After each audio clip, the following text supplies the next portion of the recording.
Karena itu energi tanah Bali akan mengingatkan untuk kita semua yang ada di tanah Bali ini untuk selalu menyatukan bumi dan langit. Tidak boleh memijak bumi tanpa menjunjung langitnya, tidak boleh pula hanya menjunjung langit sampai lupa membumi. Bumi diwakili oleh palemahan atau lingkungan dan pawongan manusia, dan langit diwakili oleh parahyangan atau tempat suci. Bila tidak bisa harmonis dengan ketiganya, maka seringkali akan diguncang oleh mereka. Ada ajaran agama atau spiritual yang sangat tinggi menjunjung langit, tetapi lupa harmonis dengan adat istiadat dan penduduk sekiranya, maka akan terguncang oleh pawongan. Ini adalah video tentang opini, analisa, dan sudut pandang yang kemungkinan bisa sama atau bahkan jauh berbeda dari apa yang Anda pikirkan. Maka, hargai perbedaan dan silahkan tulis sudut pandang Anda di kolom komentar. Om Swastiastu, Om Sri Sairam.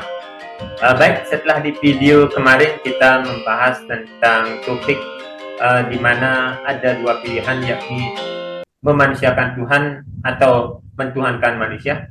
Di mana dalam video tersebut saya coba untuk memberikan ulasan tentang beberapa hal yang menjadikan pemujaan kepada manusia itu diperbolehkan dalam satu tradisi wilayah atau daerah tertentu, sedangkan di daerah lainnya justru itu tidak begitu diizinkan. Dan saya kira pemahaman tersebut masih terlalu gampang, sehingga hari ini saya tercetus ide untuk memberikan ulasannya lebih lanjut dengan mencoba untuk melihat dari dua sudut pandang yang berbeda, yakni alasan dari budaya kenapa ada pemujaan terhadap manusia yang hampir disamakan dengan seorang dewa dan itu dibenarkan, dan kenapa di satu daerah terutama di Bali khususnya, walaupun sama-sama menganut paham Hinduisme, tetapi hal yang sama justru menjadi kebalikannya. Tidak direkomendasikan, tidak disarankan bagi masyarakat Hindu di Bali, di Nusantara pada umumnya untuk melakukan pemujaan kepada manusia. So, mari kita coba lihat penggambarannya, sehingga dari ulasan kedua sudut pandang ini kita tidak saling menyalahkan, tidak saling mencela dan menghina-hinakan, apalagi kita sampai mengejek guru-guru atau orang-orang suci yang dianggap oleh para pemujanya itu sebagai sosok yang memang pantas untuk dihormati atau dipuja. Walaupun kita sendiri di Bali pada khususnya karena tradisi dan budaya tidak mengizinkan hal tersebut, tidak berarti bahwa kita boleh menyalah-nyalahkan dan menyesat-nyesatkan hal tersebut, karena apa yang mereka lakukan tentu juga benar dari sudut pandang dan tradisi yang mereka yakini. Hal ini jelas menjadi sebuah kontradiksi, yang mana ketika mereka tidak mau menelusuri sudut pandang berbeda itu, lalu bersikukuh pada apa yang dianggapnya sebagai satu-satunya kebenaran, hingga memicu perdebatan bahkan pertikaian dan pertengkaran, saling menghina, menyalahkan dan merendah-rendahkan keyakinan orang lain. Benarkah pemujaan kepada manusia itu sebagai sesuatu yang salah? Oke, sebelum kita menuju pada inti pembahasannya, mari kita coba lihat dulu sejarah peradaban di India sebagai tempat berkembangnya Sanatana Dharma yang merupakan cikal bakal dari ajaran yang kemudian kita kenal sebagai agama Hindu. Dalam tradisi Vedik di India, kita tahu dari sastra seperti Itihasa dan berbagai macam Purana tentang kisah orang-orang atau para yogi yang kemudian diangkat sebagai guru spiritual ataupun purohita kerajaan yang memiliki kedudukan yang hampir disamakan dengan para dewa. Dulu kan demikian.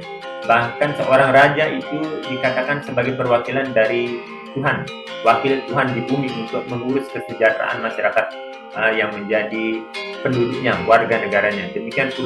Demikian halnya dengan keberadaan Purohita, itu Dewan Pertimbangan biasanya memberikan arahan pertimbangan kepada sang raja dalam menentukan kebijakan-kebijakan, sehingga membuat keputusan atau regulasi aturan yang bisa membuat warga negaranya hidup tentram dan damai, sehingga Purohita juga sangat dihormati pada waktu itu.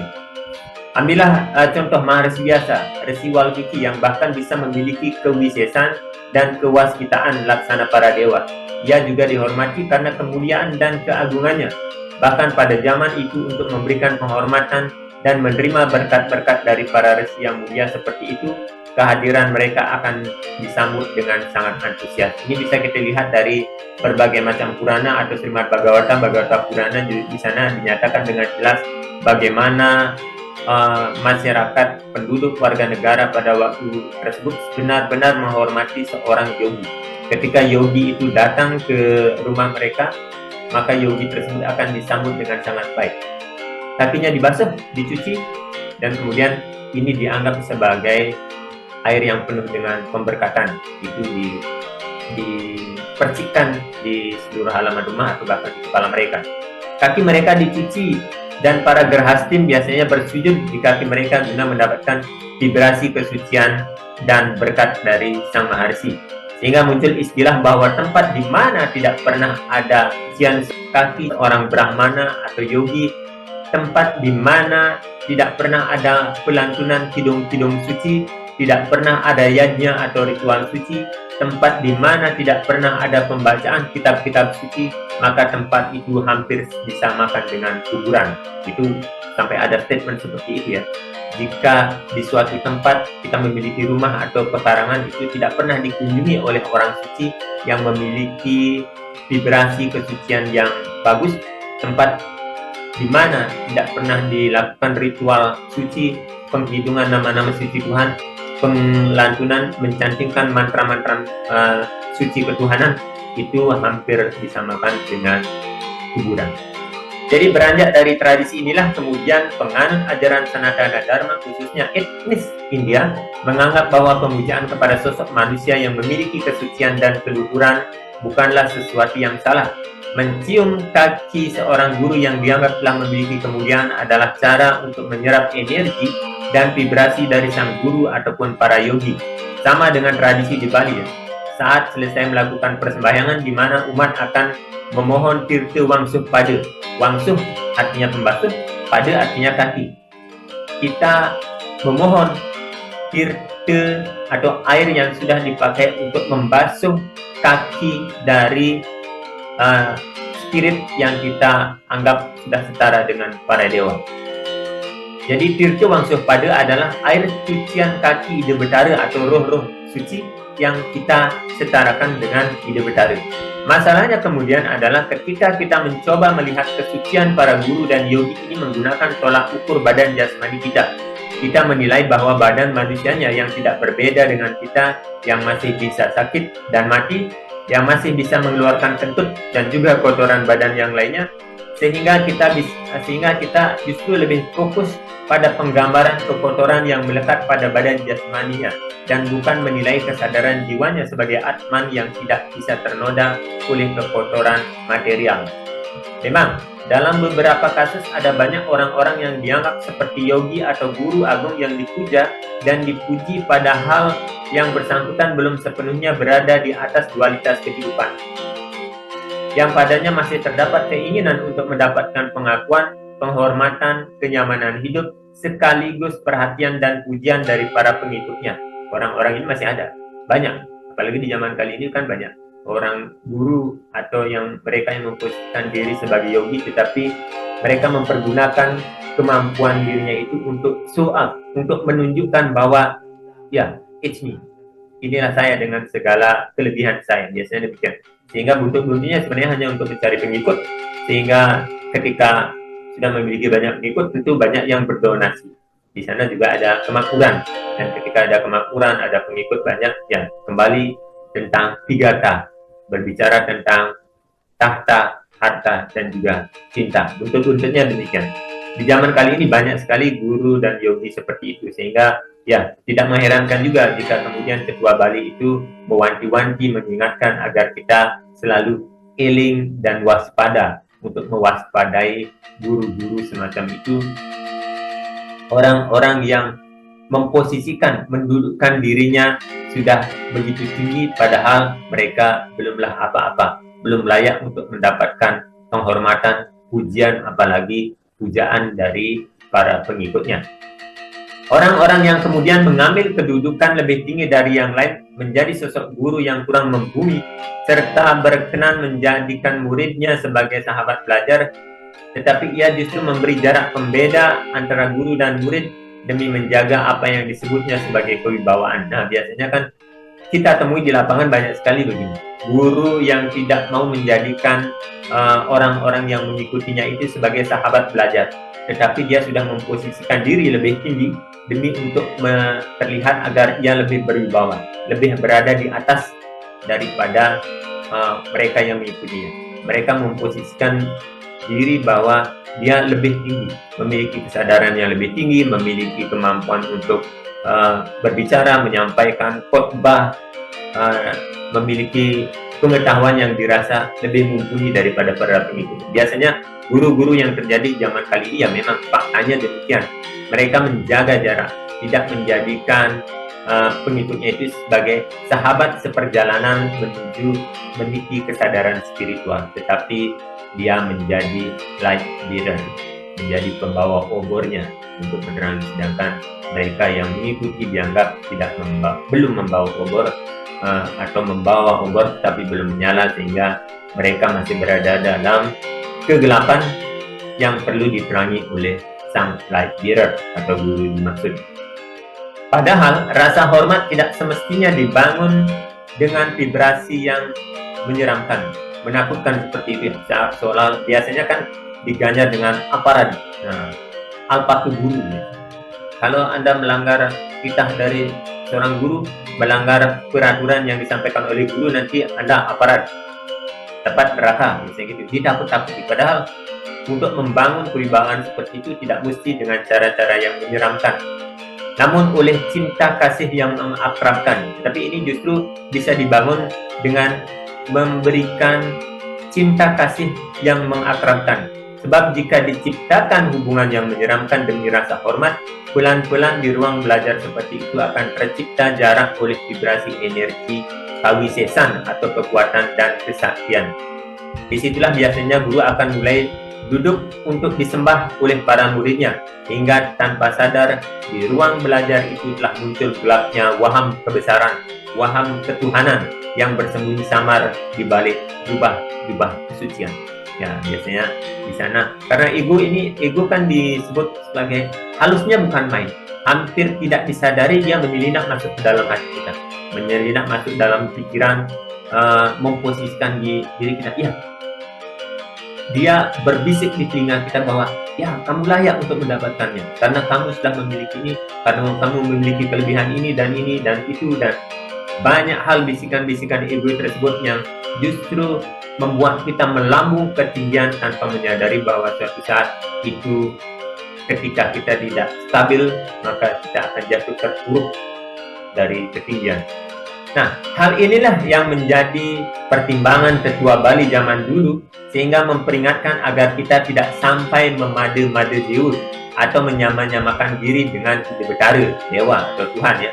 Sebab hal itu sangat rentan membuat manusia tergelincir oleh kesombongan dan keakuan, menganggap bahwa dirinya adalah wakil Tuhan di bumi. Biasanya kan bicara guru adalah wakil Tuhan di bumi, juru bicaranya, sehingga dia posisinya begitu tinggi, harus dimuliakan, harus disanjung, harus dipuja dan dipuji. Salah sedikit lu masuk neraka, gitu biasanya.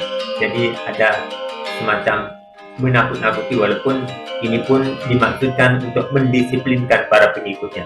Tetapi sekali lagi yang digaris bawahi, yang ingin ditekankan oleh para tetua Bali zaman dulu adalah konsekuensi dari hal ini yang sangat halus dan sangat riskan, karena itu bisa membawa kita pada waham kebesaran, waham ketuhanan, menganggap diri kita itu lebih tinggi, lebih besar, sangat lebih dekat dengan Tuhan, sehingga kita menjadi sombong, ego, dan akhirnya ya, bisa saja nanti terjerembab, karena penilaian Tuhan tentu saja berbeda dengan kita.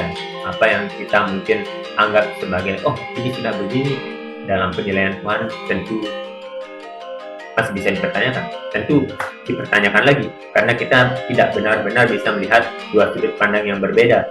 Kita baru melihat diri kita sendiri berdasarkan sudut pandang kita sendiri untuk menilai diri sendiri, sehingga kita merasa lalu lebih, tetapi mungkin saja tidak seperti itu.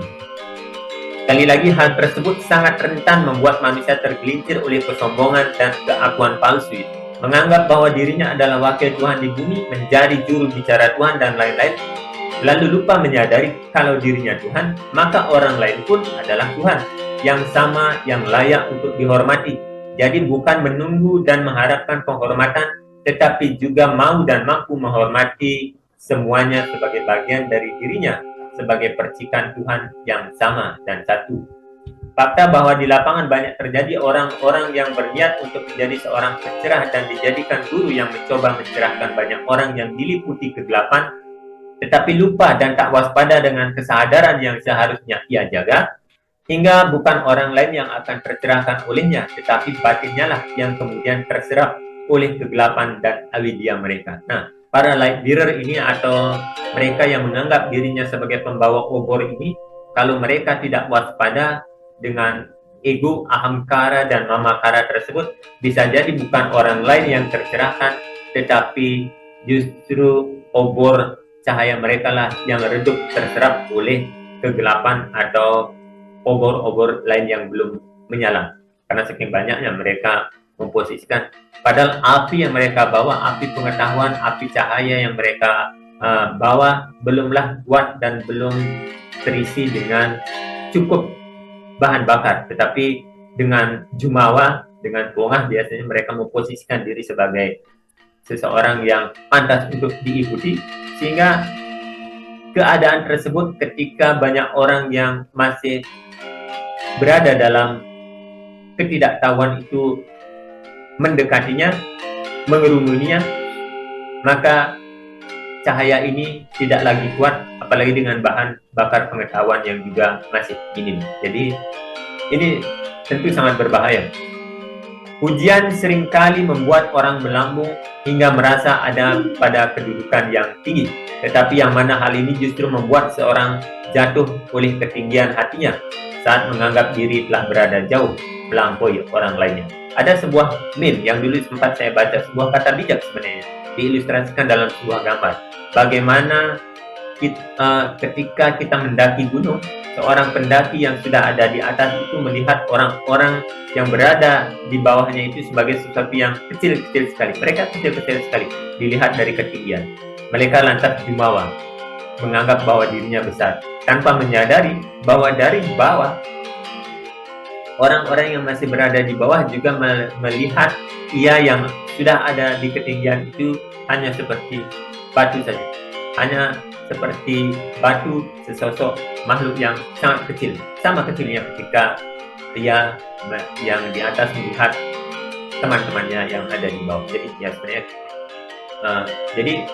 sebenarnya semua sama, dilihat dari atas ataupun dilihat dari bawah. Jadi tidak usahlah jumawa, tidak usah meninggikan diri di hadapan orang lain. Biarlah ya Tuhan saja memberikan penilaian baik dan buruk.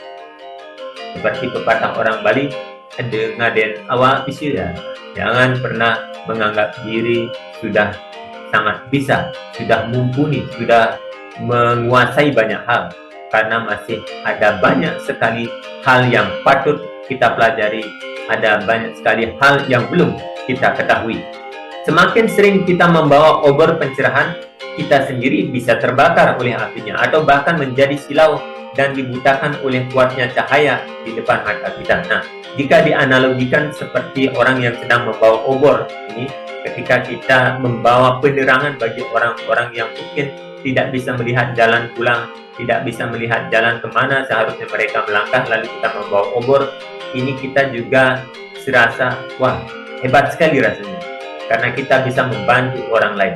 Tetapi jangan lupa bahwa ini pun ada resikonya, karena ketika kita memegang obor yang berisi api menyala tersebut, ini kita bisa berada, wajah kita kepanasan, atau bahkan ketika kita terlalu dekat begini di depan obor tersebut, maka kita akan menjadi silau, sehingga kita pun tidak bisa melihat jalan yang seharusnya kita tempuh. Bukan saja orang yang tidak membawa obor yang tidak bisa melihat, tetapi yang membawa obor pun matanya silau, sehingga ia juga tidak bisa melihat jalan yang sesungguhnya. Jadi sama-sama beresiko, sehingga dalam hal ini seorang yang mau membawa pencerahan, mau membawa obor bagi mereka yang kegelapan, masih berada dalam kegelapan, ya saya kira this is a good feeling ya. Ini ide, ini harapan yang sangat baik sekali untuk berbagi sedikitnya, ya sedikit yang Anda ketahui, sedikit yang Anda bagi.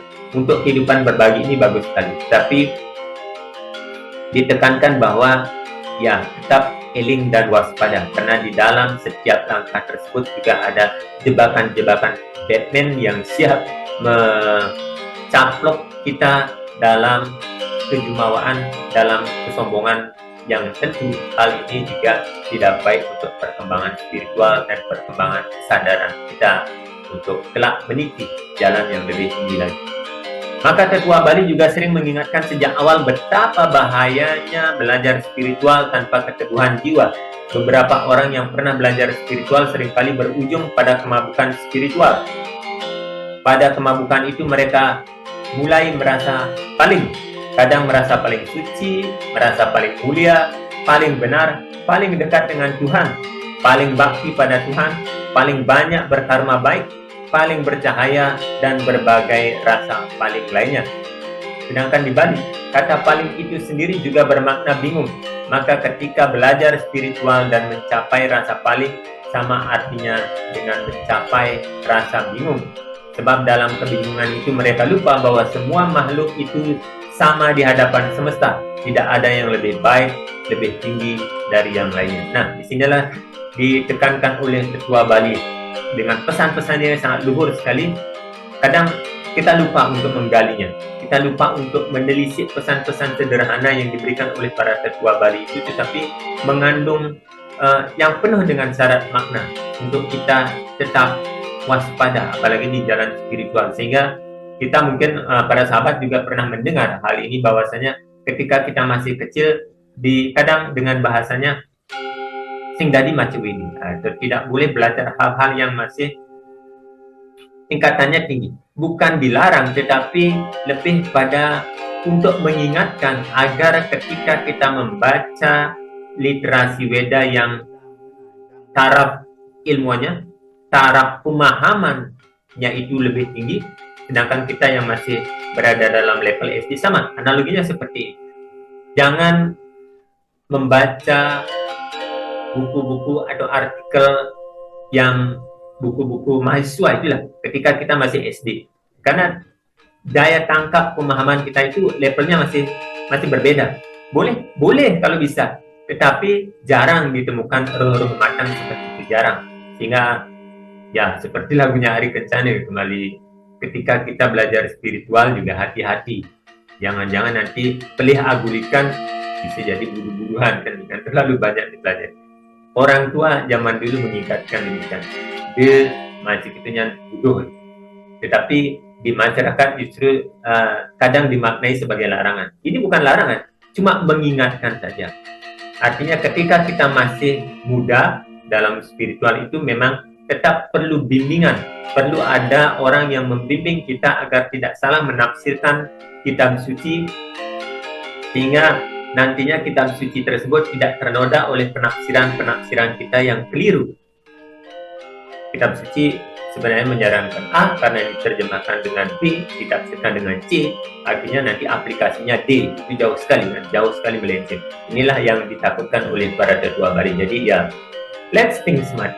Bahwasanya Tetua Bali kita telah mengkonsep kehidupan ini dengan sangat baik, tapi yang mana kadang kita lupa untuk menyelami kesejatiannya. Nah, itulah alasan kenapa Tetua Bali mewanti-wanti tentang bahayanya belajar spiritual kalau kita belum siap, ya, agar nantinya tidak sampai terpeleset ke jurang kegelapan ego yang samar atau melambung ke puncak rasa yang paling bingung. Nah, paling ini, paling itu, asalnya paling bogil, asalnya paling dekat dengan Tuhan, asalnya paling mulia, paling suci. Tadi orang lain ngetisin virtual misalkan gitu, harus dirinya sendiri atau hanya orang yang levelnya lebih tinggi saja boleh ngetisin virtual misalkan, demikian kan merasa diri sudah asalnya lebih. Jadi ya tetap hati-hati. Terlebih jika kita ditempatkan dalam posisi seorang guru yang diberikan penghormatan dan pujian dan dipuja laksana seorang dewa. Sebab biasanya cahaya seorang guru tidak akan meredup karena caci maki orang di luar, melainkan karena pujaan dan pujian berlebihan dari murid-murid dekatnya. Nah, inilah kenapa dulu saya sering mengatakan, kalau ingin melihat kualifikasi seorang guru, maka coba puji dengan bahasa yang sangat bagus sekali, atau hina dengan bahasa-bahasa yang lainnya. Tapi kalau menghina, ya agak berisiko juga. Artinya ketika kita tidak siap untuk menerima konsekuensi dihina seperti itu, ya jangan. Lebih baik cara yang lain ini tidak bisa dilakukan, tetapi dengan cara memujinya saja, karena kita juga suka dipuji dan dipuja. Coba puji dia setinggi langit dan lihat apakah dia melambung. Kalau dia melambung, artinya dia masih terpengaruh oleh kualitas kehidupan, masih suka dipuji. Guru-guru atau orang-orang yang masih suka dipuji seperti kita ini, melambung ketika dipuji, diberikan puji-pujian, itu ya sebenarnya belum layak untuk ditempatkan menjadi sosok guru yang harus dicontoh dan diilmu. Sebab biasanya cahaya seorang guru tidak akan meredup karena caci maki orang di luar, melainkan karena pujian dan pujaan berlebihan dari murid-murid di dekatnya. Caci maki dari luar akan membuatnya waspada. Apakah kata-katanya sudah terbukti dalam keseharian? Misalnya kritikan dari orang luar. Lu begini, ngomong dia dua tapi akhirnya hal-hal seperti itu justru membuat seseorang waspada. Benar apa yang dikatakannya atau tidak? Jadi refleksi bulan hari ini. Tetapi kadang pujian itu yang melambungkan, pujian dari dalam, pujian dari murid-murid atau para pengikut terdekatnya itu yang justru membuat seorang guru itu melambung ketinggian, lalu jatuh terjerembab dalam jurang kenistaan. Nah, sampai di sini saya kira cukup jelas ya, kenapa di beberapa tempat seperti di Bali, sungkem atau sujud kepada guru atau yogi yang masih menggunakan badan manusia, yang bisa makan, bisa mati, bisa kentut dan mengeluarkan kotoran badan, itu tidak dianggap sebagai hal yang pantas. Bukan disalahkan, sekali lagi, bukan disalahkan, tetapi disarankan tidak, agar mereka yang didewakan itu tidak melambung tinggi dan berpotensi untuk jatuh hingga babak belur. Dan yang memuja pun tidak terkecoh hingga melupakan kesejatiannya tentang Brahman, lalu melekat pada sosok dan wujud yang memiliki nama dan rupa tertentu, beserta seluruh identitas badaniahnya. Sebab badan yang berwujud dan diberi nama tetaplah badan materi yang pasti akan hancur dan binasa, sedangkan Atman yang menghuni tubuh adalah dia yang kekal abadi. Tapi dalam hal ini ya tentu tidak bisa semua digeneralisasi, bahwa orang-orang yang ditempatkan sebagai guru yang dipuja laksana dewa adalah roh-roh yang masih labil dan masih memungkinkan untuk mengalami kejatuhan. Beberapa roh matang yang kesadarannya sudah berada di level atas, seperti inkarnasi dari kesadaran dewata yang kita sebut sebagai awatara, tentu adalah pengecualian. Belum pernah ada cerita bahwa awatara seperti para Surama awatara atau Buddha awatara yang mengambil peran sebagai guru kehidupan di yuga-yuga sebelumnya itu pernah jatuh karena egonya melambung tinggi, disebabkan karena penghormatan, pujian, dan pujaan yang diberikan oleh para pengikutnya. Jadi ini perlu digarisbawahi, kita berkaca dari fakta dan realita yang ada, bahwasanya tidak semua bisa dipukul rata, bahwasanya orang-orang yang menempatkan diri sebagai guru atau dipuja sebagai yogi itu masih labil. Beberapa diantaranya yang kita kenal dari beberapa itihasa dan fakta yang sudah terjadi, bahwasanya Brahman yang tidak berwujud yang kemudian mewujudkan dirinya sebagai awatara, seperti misalkan para Surama dan Buddha awatara yang memerankan diri sebagai guru spiritual bagi masyarakat manusia, itu tetaplah mulia dan luhur, agung. Tidak pernah ada cerita bahwa mereka terjatuh karena pujian dan sanjungan yang diberikan oleh para pengikutnya. Tetapi ya memang karena sulitnya untuk mengenali inkarnasi Tuhan dengan kesadaran dewatanya yang sedang dan telah hadir di tengah-tengah masyarakat manusia, akhirnya para tetua dulu di Bali selalu mengingatkan kita untuk selalu hati-hati. Himbauan ini tentu saja tidak salah, karena memang tidak bermaksud untuk menyalahkan, tetapi hanya mengingatkan kita untuk tetap waspada dengan sanjungan yang seringkali membuat kita mabuk tidak sadarkan diri, seperti film fikih tersebut yang melihat beberapa orang seperti Tapas Suji dan juga beberapa orang yogi yang memperlihatkan kesaktiannya tersebut ya, dalam film fikih yang sudah pernah kita bahas sebelumnya. Ada sekitar 3 atau 4 episode kita bahas tentang film ini. Jadi para sahabat yang belum menonton kupasan film fikih, ini film bagus sekali, I recommend it. Saya benar-benar rekomendasikan kepada Anda, coba cari film yang berjudul fikih, subtitle Indonesia ya. Itu memberikan gambaran kita tentang hal yang selama ini kita sepelekan, anggap sederhana, tetapi justru ketika dikupas itu memberikan pemahaman yang jauh lebih dalam lagi tentang spiritual. Nanti dilihat ya di video-video saya sebelumnya. Sujud pada roh yang matang dan berkesadaran seperti itu saat mereka masih berbadan atau memakai badan jasmani seperti kita, tentu akan lebih terasa manfaatnya ketimbang penghormatan atau sungkem dan sujud di kaki mereka yang telah terbujur kaku menjadi mayat. Ya tentu. Nah, demikian ya. Kalau mau jujur, di Bali kita juga sebenarnya banyak memuja roh-roh matang yang pernah memakai badan manusia, lalu saat meninggalnya kita setarakan mereka seperti dewa. Ambillah contoh Patih Gajah Mada atau Tugu Iwut yang dipuja di areal Pulau Menjangan, atau sosok Jai Prana dan Layar Sari yang dipuja di kawasan Taman Nasional Bali Barat. Dalam feodalan kita juga mengenal istilah Mekaleyas, saat mana Kramo Bakti melakukan prosesi seperti memanusiakan Ide Betara. Seperti Ide Betara, menuntunnya atau mempersilakannya turun, kemudian memberikan welcome. Kalau di hotel kita biasanya ketika tamu baru datang itu kan diberikan handuk basah untuk buka dari kepanasan atau bagaimana, lalu disuruhkan welcome drink.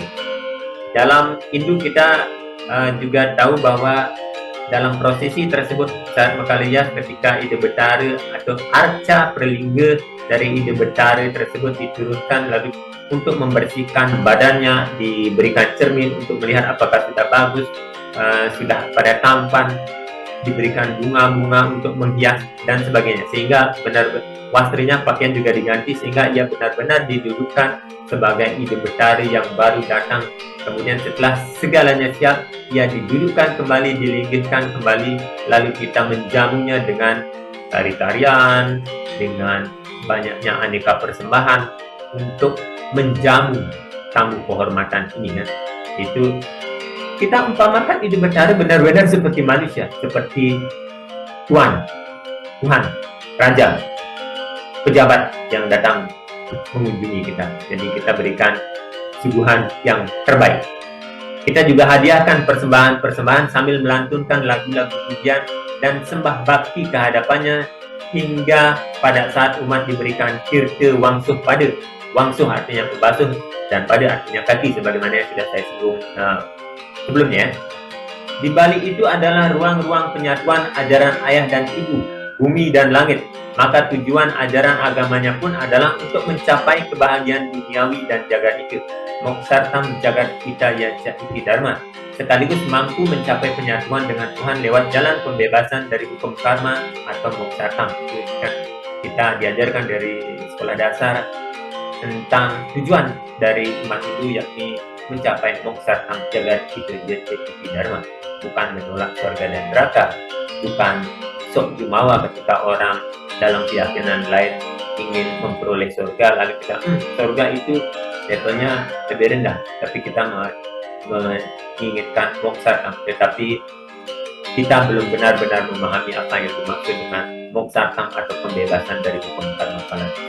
Nanti kita ulas lebih lanjut dalam video next, setelah kita sudah membahas tentang seradu pertama, yakni percaya dengan adanya Tuhan atau Brahman, percaya dengan adanya Atman atau Sang Roh, kita juga sudah selesai.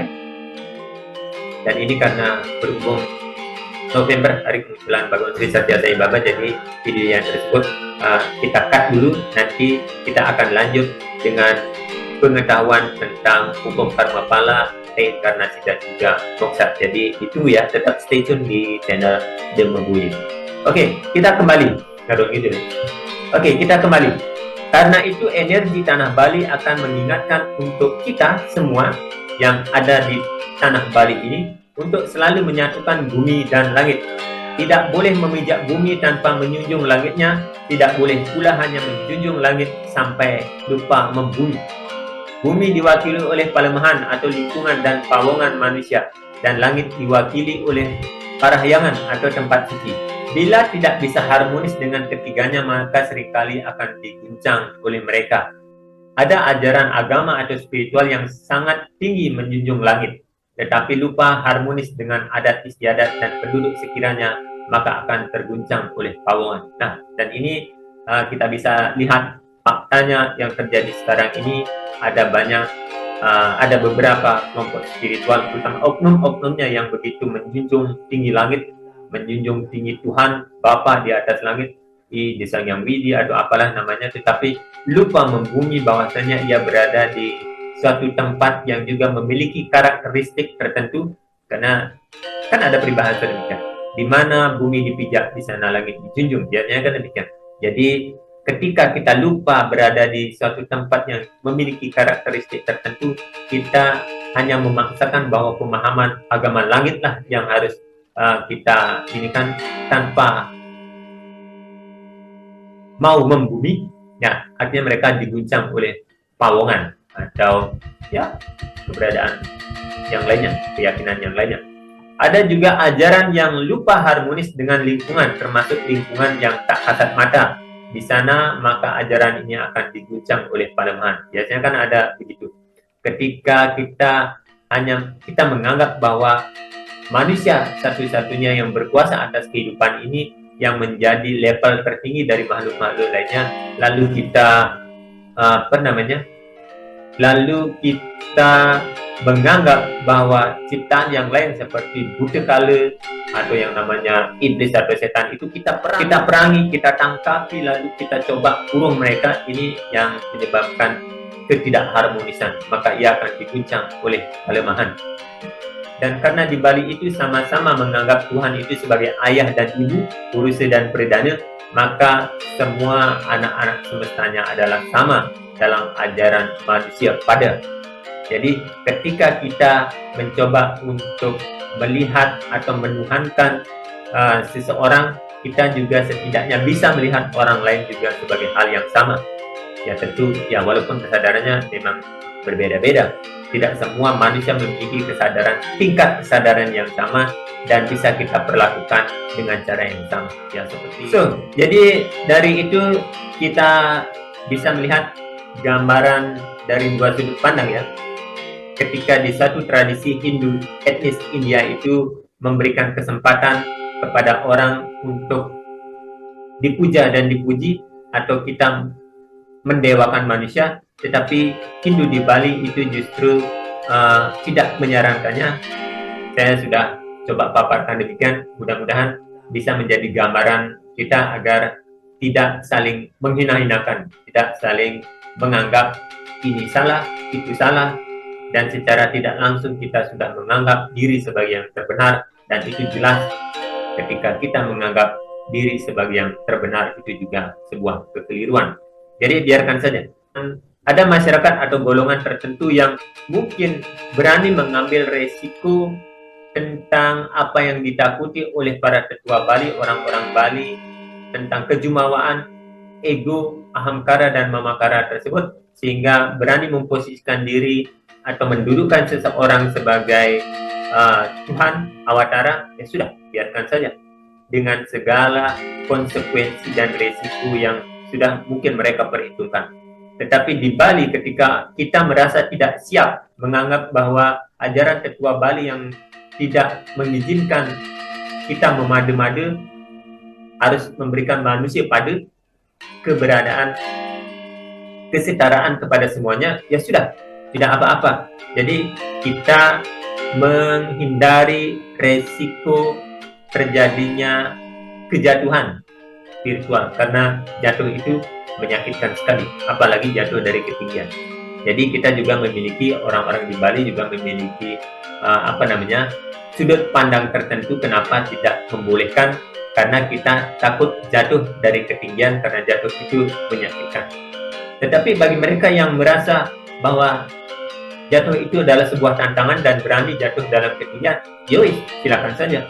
tetapi jangan memaksakan. Sekali lagi, inilah toleransi yang kadang kita lupa memaknainya, bahwa kita tetap harus menjunjung tinggi rasa saling menghormati keyakinan orang lain, saling menghargai, saling menghormati.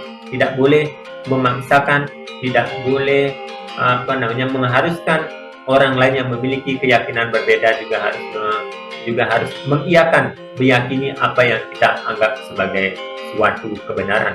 Padahal karena kebenaran yang kita miliki mungkin hanya dari satu sudut pandang kita sendiri saja, bukan dari sudut pandang orang lain. Jadi dari kejadian ini, dari polemik sampradaya ini, saya kira kita semua memang harus belajar banyak ya. Dengan adanya awak bisi, sekali lagi, kejadian-kejadian ini seperti ini hadir sebagai guru untuk kita kembali flashback ke dalam bulan sarira. Ada sesuatu yang perlu dibenahi dan ada sesuatu yang mesti kita kenali kembali. Nanti semoga pikiran baik datang dari segala arah. Sekali lagi terima kasih sudah menonton. Jangan lupa subscribe, komen, dan juga share. Saya